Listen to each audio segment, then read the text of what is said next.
The ranking report is available under Reports, under the Portfolio Simulation column right here. And you can also see this from the secondary menu called Rank. For this report, you're actually able to change what type of ranking you want to look at. You can look at the overall ranking or weekly ranking. And this will give you all of the top counts in order. And if you're in a very large tournament or class, you might have to click through several pages to see everyone's information.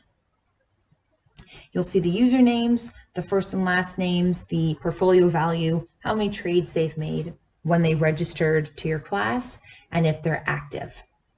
If you click on more, you'll be able to see what open positions they have, their transactions over a period of time, the detailed balance of their portfolio, and their trade notes that they've added.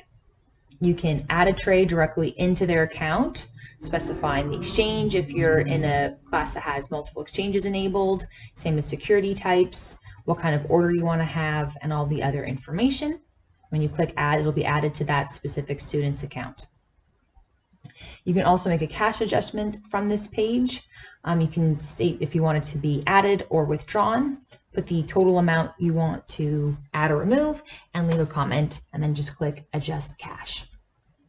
If you want to chart the portfolio, you can click this button, and you can see over what time span and compare to what type of index to see what it looks like. And you can even export this information as well. The whole report can actually be exported to Excel or Google Sheets. And if you have a very large class, you can send it to yourself by email.